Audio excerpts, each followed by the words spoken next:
Shalom, salam sejahtera dalam kasih dan anugerah dari Tuhan kita Yesus Kristus.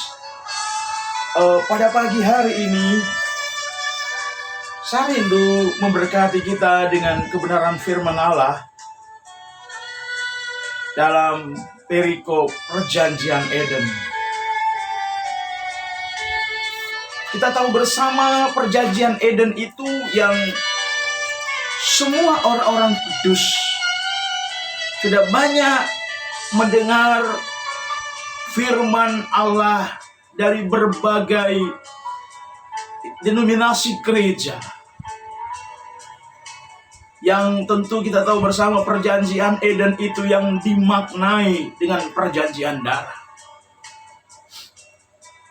Landasan firman Tuhan di dalam kitab Kejadian 2 ayat 21 dikatakan begini. Kejadian 2 ayat 21. Lalu Tuhan Allah membuat manusia itu tidur nyenyak. Perhatikan.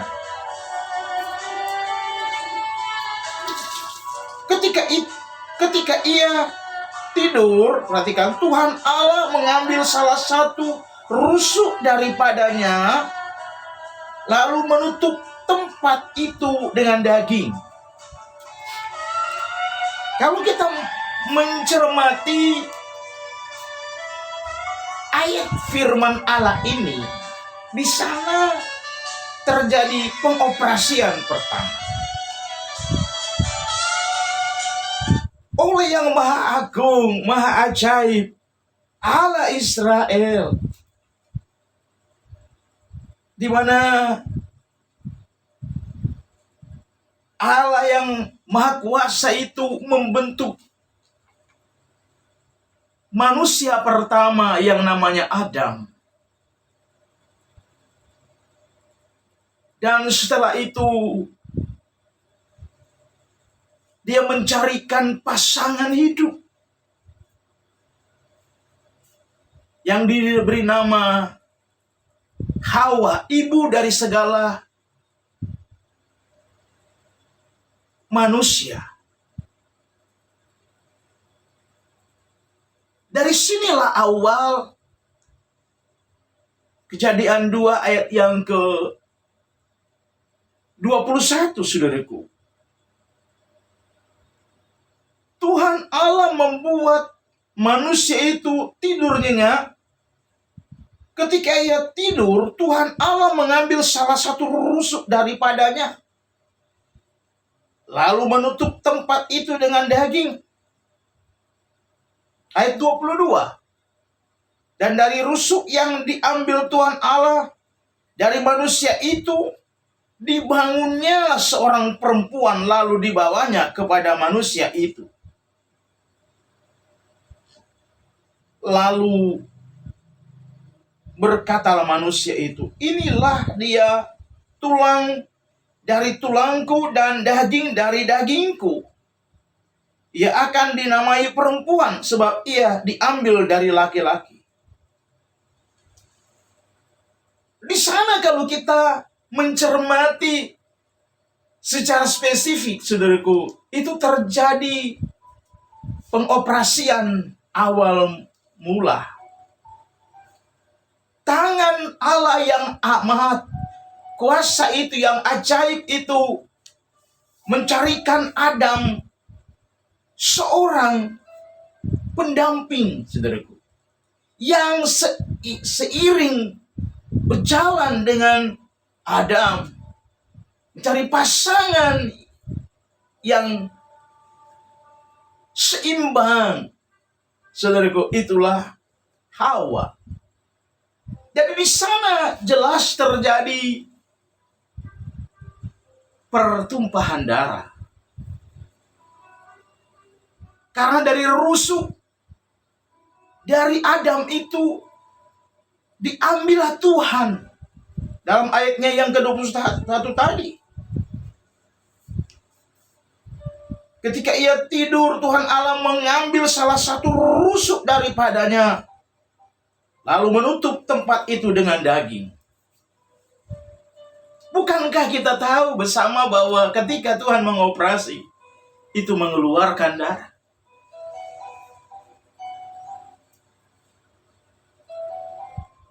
Dan kembali ke dasar kebenaran firman Allah. Di dalam Kejadian pasal 4 ayat 1 sampai ayatnya yang kelima, saudaraku. Kita tahu bersama kisah dari kedua putra dari Adam dan Hawa. Itu manusia pertama yang dihadirkan ke dalam dunia oleh Allah. Kisahnya ditulis dalam Kejadian 4 ayat 1 sampai 5. Anak Adam dan Hawa, yakni Kain dan Habel. Keduanya dijelaskan oleh Alkitab bahwa mereka adalah anak kembar, saudaraku. Sebab Hawa mengandung 1 kali dan melahirkan 2 kali. Kalau kita lihat dalam Kejadian 4 ayat 1 sampai 2.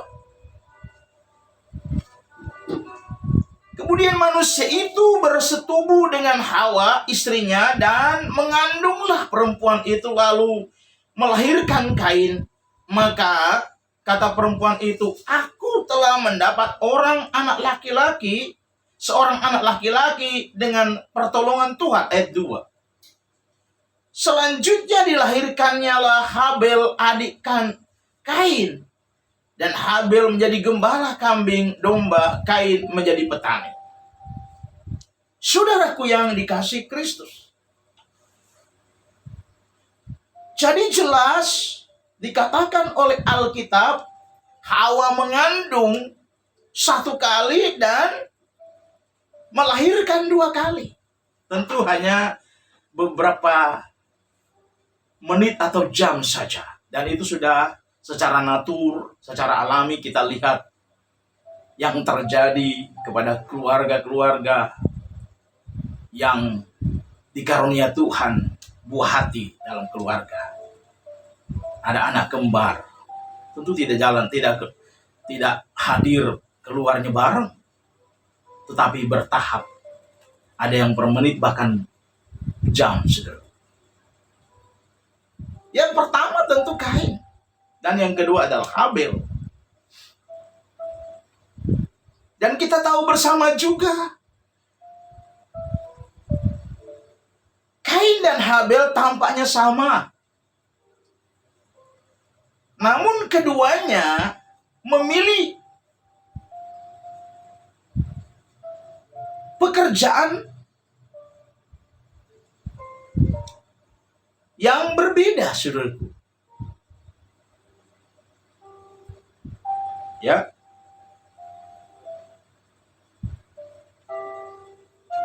Si sulung memilih menjadi petani, atau si Kain memilih untuk menjadi petani, sedangkan si bungsu, itulah Habel, memilih untuk menjadi gembala, mengembalakan domba dan kambing, saudaraku. Dan memang kita tahu bersama dalam Kejadian 2 tadi ayat 21. Sejak semula Allah telah mengajarkan asas korban darah sebagai persembahan untuk Tuhan kepada orang tua. Dari kedua putra ini, itulah Adam dan Hawa.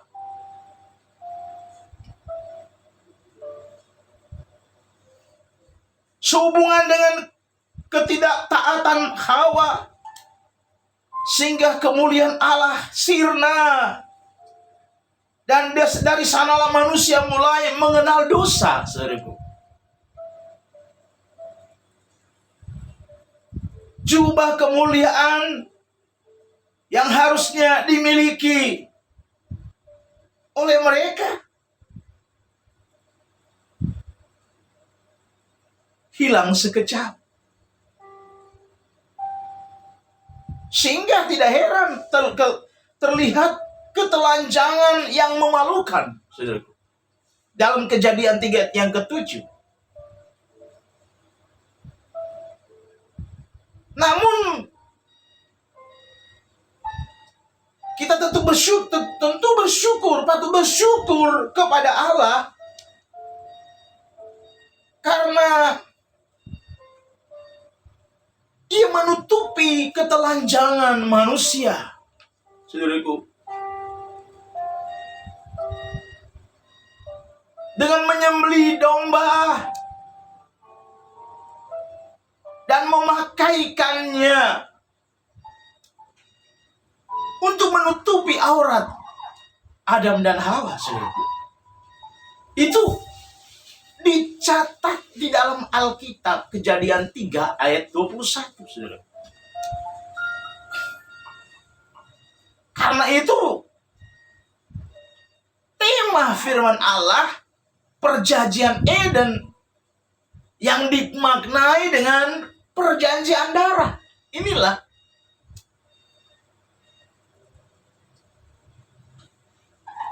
perjanjian Eden dimaknai dengan korban darah. Kejadian 3:21 tadi, saudara. Dan tentu kita percaya manusia pertama yang namanya Adam dan Hawa tentu telah mengajarkan kepada kedua putranya, saudara, mengenai asas berkorban. Ya, dalam Kejadian pasal 4 ayat 3 dan 4. Dikatakan seperti ini, setelah beberapa waktu lamanya, maka Kain mempersembahkan sebagian dari hasil tanah itu kepada Tuhan sebagai korban persembahan. Ayat 4. Habel juga mempersembahkan korban persembahan dari anak sulung kambing dombanya, yakni lemak-lemak. Maka Tuhan mengindahkan Habel dan korban persembahannya itu. Ayat 5. Tetapi Kain dan korban persembahannya tidak diindahkannya. Saudara perhatikan firman Allah ini. Kita tentu percaya Adam dan Hawa tahu betul sebab musabah mengapa mereka dikeluarkan, diusir dari Taman Eden. Tentu karena ketidaktaatan, saudara. Pelajaran ini menjadi bahan perenungan dari kedua orang tua ini. Bagaimana caranya supaya kegagalan masa lampau dari kedua orang tua ini tidak akan terulang kepada buah hati mereka. Itulah Kain dan Habel, saudaraku. Inilah menjadi bahan perenungan kita. Mengapa Tuhan lebih mengindahkan korban persembahan Habel, sedangkan korban persembahan Kain Ia tidak berkenan, saudaraku? Ayat 4 dan 5, saudaraku. Mengapa Tuhan menerima sebuah persembahan dan menolak yang lainnya? Ini suatu pertanyaan. Tentu ada edukatifnya di sana. Kita perlu belajar kepada Habel.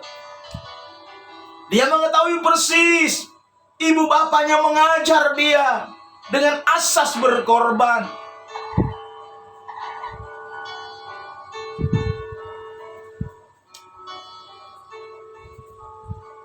Alasan utama Allah berkenan menerima korban persembahan Habel adalah pertama, saudaraku, karena ia belajar dari pengalaman orang tuanya dalam hal asas membawa korban darah. Seperti yang ditulis dalam Kejadian 3 ayat yang ke-21, Kejadian 2 ayat 21, Kejadian 2 ayat 21 dan Kejadian 3 ayat 21.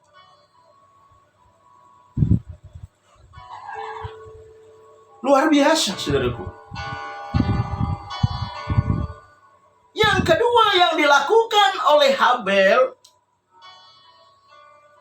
karena ketaatannya kepada firman Allah, sehingga ia mempersembahkan kurban persembahan yang terbaik bagi Tuhan. Dia berkorban kepada Allah, saudara. Tidak heran kitab Ibrani dia kutip kembali dalam kitab Kejadian. Dia dikatakan dalam Ibrani 11 ayat 4, saudaraku. Yang ketiga, kenapa korban persembahan Kain tidak berkenan di hadapan Allah?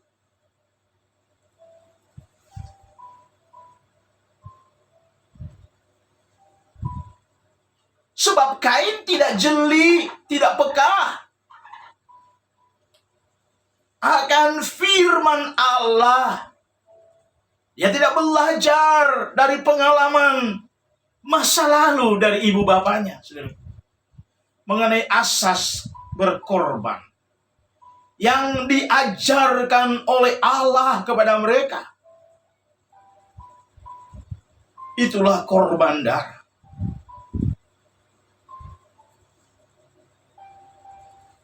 Kejadian 3 ayat 21 dan Keluaran pasal 12 ayat 13. Bahkan dalam kutipan yang lain, zaman perjanjian lama itu adalah gambaran. Korban darah itu adalah tipologi atau gambar tipologi dari Mesias. Anak perjanjian itulah Mesias yang mengacu kepada Sang Putra. Itulah Kristus Yesus. Tidak heran seorang rasul yang melekat dengan Tuhan Yesus, itulah Rasul Yohanes. Dia yakinkan teman-temannya dalam Yohanes 1 ayat 29, dia katakan, lihatlah anak domba Allah yang menghapus dosa dunia. Luar biasa, saudaraku. Yesus mendapatkan predikat anak domba Allah. Dan dikuatkan oleh Rasul Petrus waktu dia menyampaikan khotbahnya. Dalam 1 Petrus pasal 1 ayat 18 dan ayat 19, saudaraku. Bukan emas perak, melainkan dengan darah anak domba Allah, darah yang mahal itu. Saudaraku yang dikasih Kristus.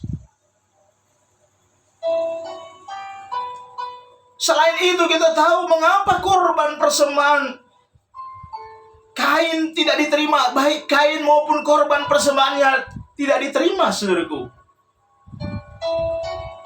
Dalam Kejadian 4 ayat yang ke-7 dikatakan oleh kitab suci, karena hati Kain itu tidak tulus.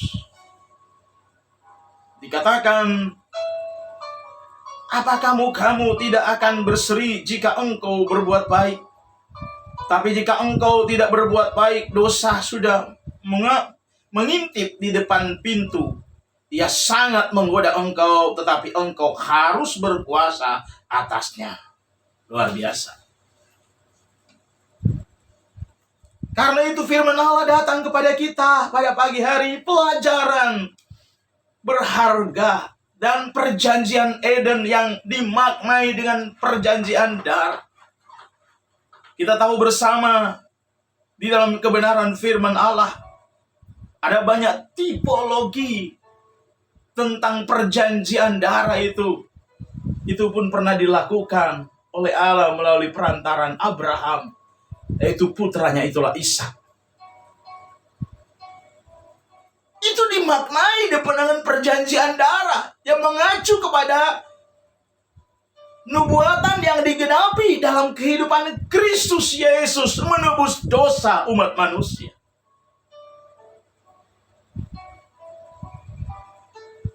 Karena itu kita jangan takut, jangan khawatir. Dalam hari-hari ini,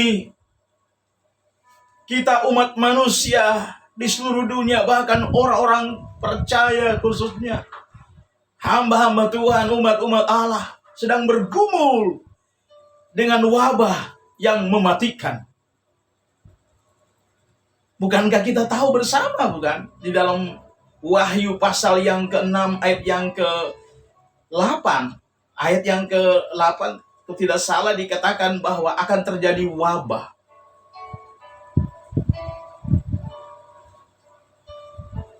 Kita jangan heran, saudaraku. Apa yang sedang melanda dunia ini. Orang dibawa pada ranah khawatir dan ketakutan yang berlebihan. Padahal Tuhan menjamin kehidupan umat-umat Allah.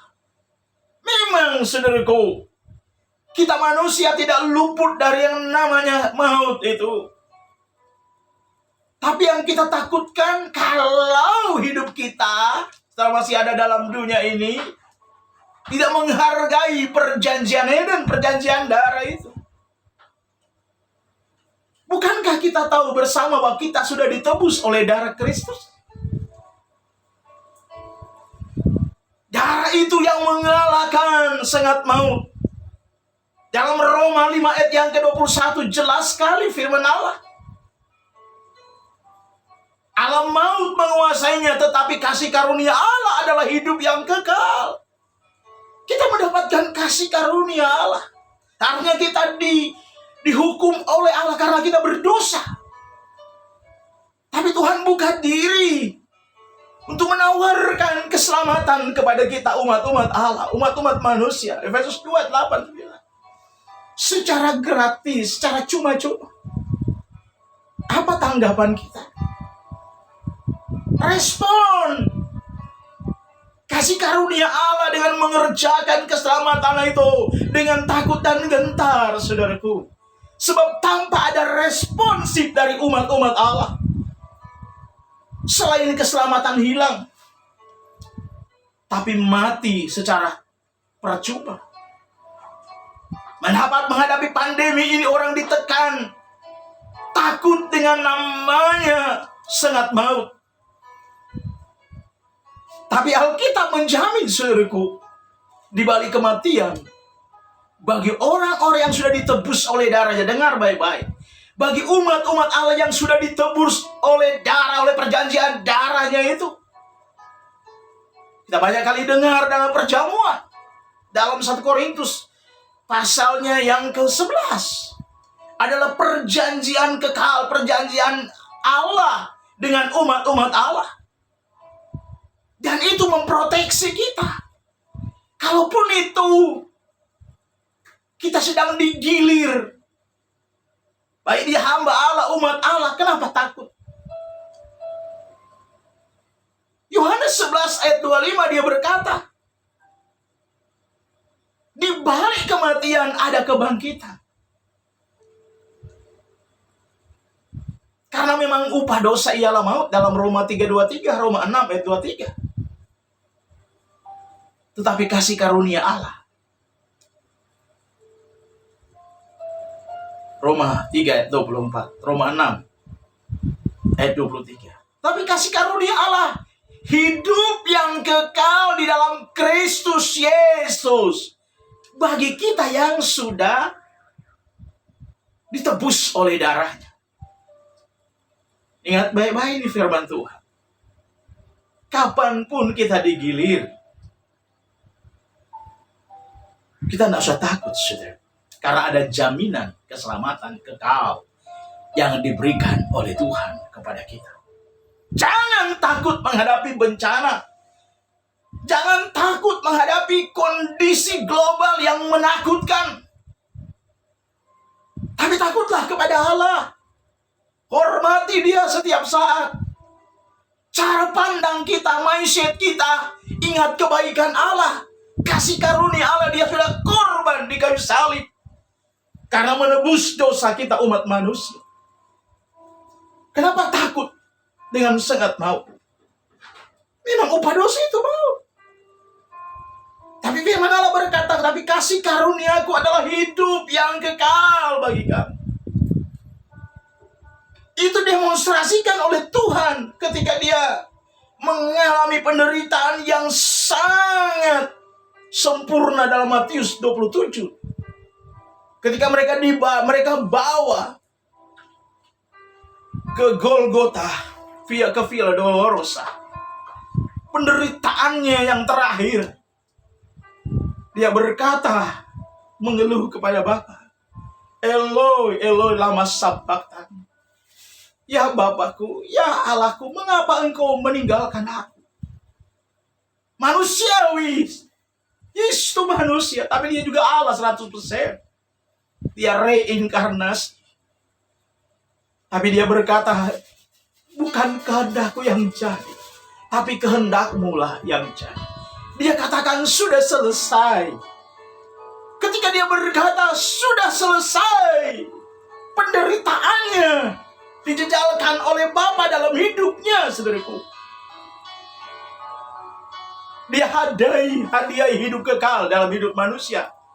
Orang-orang Kristen yang sudah ditebus oleh darahnya, mulai dari zaman Adam, zaman perjanjian baru, zaman anugerah itu sama, 3 zaman, saudara. Dalam kitab Matius 27 jelas sekali ayat 51 sampai 53, orang yang mati di dalam Tuhan dibangkitkan, langsung dibawa ke Firdaus Allah. Itu hal yang menakjubkan, betapa Tuhan itu hebat, dahsyat, dan baik dalam hidup kita manusia. Karena itu, hargai perjanjian Eden ini. Hargai perjanjian darah. Mindset kita berubah. Haleluya. Sadar dan sadar. Kembali kepada Alkitab. Kembali kepada firman Allah. Jangan hanya dirundung dengan duka nestapa. Berbagai tekanan di lingkungan, di lingkungan kerja, di mana kita pergi yang didengungkan adalah sengat maut. Tidak lagi melihat tentang kehebatan, kedahsyatan darah Kristus itu. Ingat, perjanjian darah adalah perjanjian kekal yang memproteksi hidup kita. Sebentar lagi kita akan masuk dalam perjamuan Tuhan yang kudus. Haleluya. Haleluya, haleluya. Kita angkat pujian, darahnya amat kuasa, dan apa yang seterusnya. Haleluya.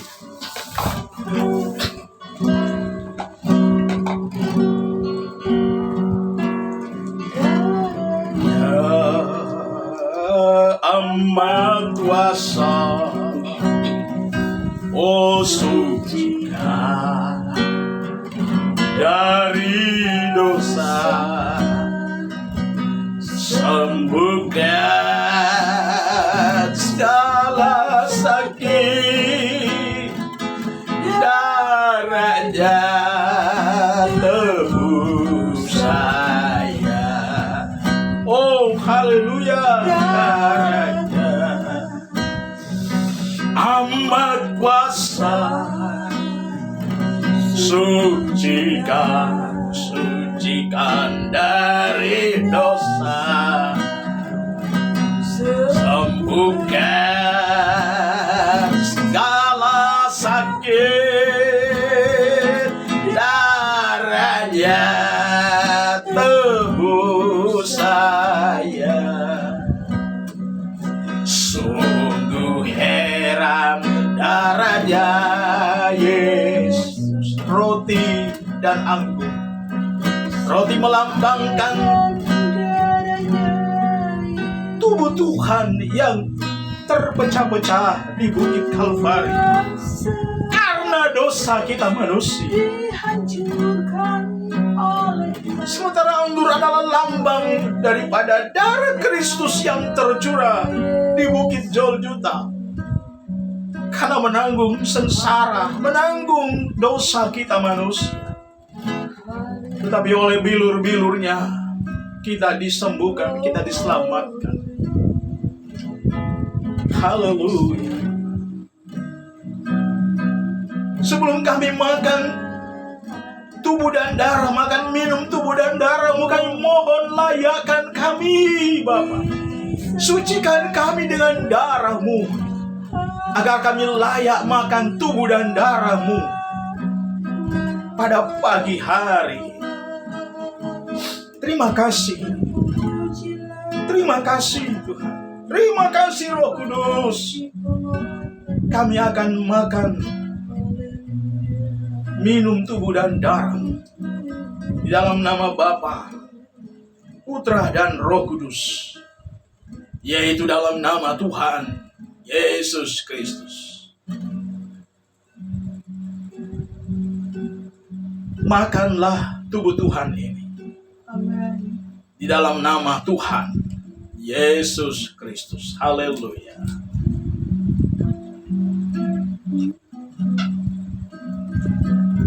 Haleluya.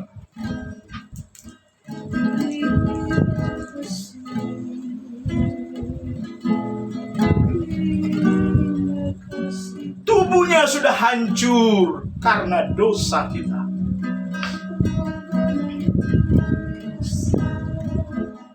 Cawan di tangan kanan. Minumlah dengan iman dalam nama Tuhan Yesus Kristus. Haleluya. Haleluya. Haleluya.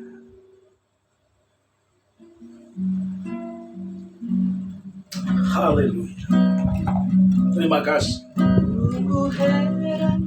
Darahnya Yesus.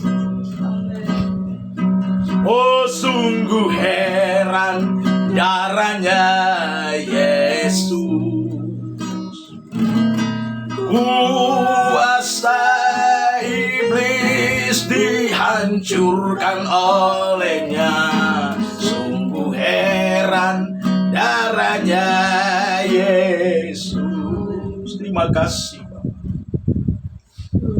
Kami mau belajar dari pengalaman orang tua alami kami. Dari nenek moyang kami, Adam dan Hawa, adalah perjanjian Eden.